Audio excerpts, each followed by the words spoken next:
What's happening, folks? Back with another reaction, back with some more Laura Branigan, and we're returning to the 1985 album Hold Me. Thank you again to Scott for kicking off this deep dive by providing 3 different Laura CDs, which we've gone through now, including a best of compilation, which I mentioned because the next track after the one we're going to listen to this time is Spanish Eddie, and I've already heard that as part of the Best of Branigan compilation, so I'll have to be careful to make sure I'm not repeating any reactions. Nevertheless, the point is, the next tune on Hold Me is Foolish Lullaby, which it feels like there's a bit of tension in the title. A lullaby, a comforting and calming story or song that might be sung to someone as they are going to sleep to make them feel contented and calm and thus able to rest very peacefully. And often lullabies are sung to children, but the idea of a foolish lullaby, it sort of changes the feeling, and it maybe suggests that the calm and comforting and reassuring song or story being told is in fact a lie or is otherwise deceptive, and thus it is a foolish lullaby. And it feels like there's almost like this built-in self-critique, the idea of, well, yes, it was a nice thing to hear, but I was foolish for believing it, or I was foolish for being pacified or rendered tranquil by it. So I would expect this to relate to romantic entanglements and perhaps, again, something that was reassuring, comforting, or otherwise enjoyable, revealing itself or being revealed as something that was less than straightforward and now makes the listener or the person who was being regaled with this lullaby feel foolish. Maybe that'll be completely irrelevant. Let's see what it is in practice. This is Laura Branigan. The song is Foolish Lullaby, and it's from her 1985 album Hold Me.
I really like the nuanced narrative that unfolds here. I'll start with the sonics though. It's Laura, like, she's given some powerful delivery here. It's not her at her most full voice.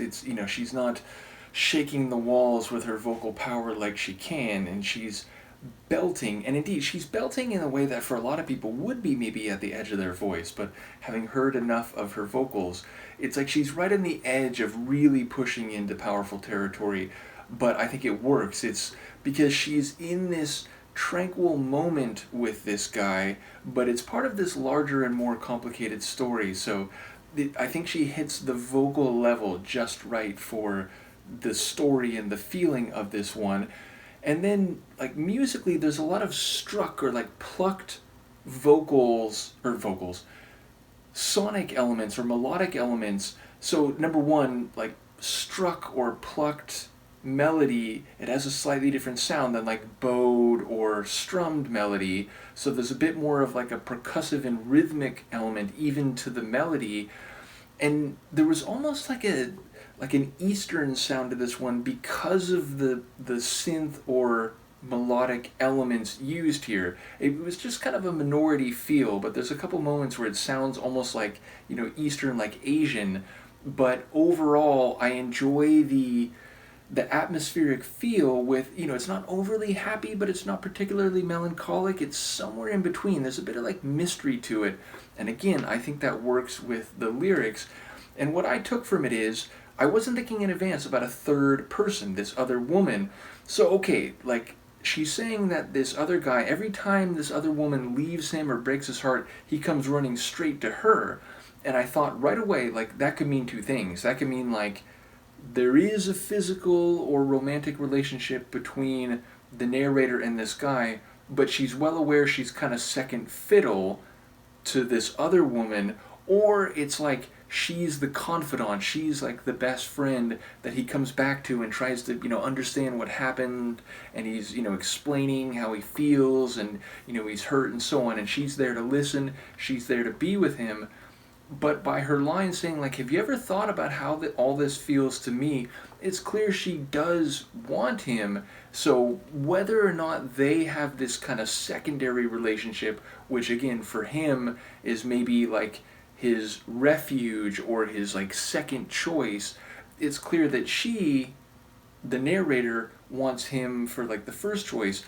But she's being supportive, but she's also asking the question, like, if you're so sure that like she's the one, then why are you lying here with me? Like, why do you come here to me when you're feeling hurt and you're trying to understand and so on? So it's like she's saying, like, number one, you're being a bit unfair to me, but also, don't you see how, like, we're really the ones who have this great connection because I'm always here for you, she isn't. And she's even saying, I don't even know really what you see in her, and for that matter, I don't even want to think about it because, it's just, number one, it's unfair. Number two, I think you're making a mistake when you go to her. So they're in this difficult circumstance, certainly as the narrator sees it, even though it may be that the guy is like a bit naive and doesn't realize how the narrator completely feels. Though again, if they are having a physical relationship, if they are connected in a more intimate way, then perhaps he's just being, he doesn't want to see or understand the truth, or maybe he's aware of it, but he's like kind of taking advantage of the sympathy and the affection of the narrator. So it's very complicated, and she even says as much that, like, maybe we're both singing this foolish lullaby. Your foolish lullaby is that you think you can make this work with this other woman who keeps disappointing you, who keeps letting you down and breaking your heart and leaving you, and I'm the one who is singing myself this foolish lullaby that, like, oh, one day he's going to realize that I'm better for him and it's going to work between us because we keep ending up in this situation. So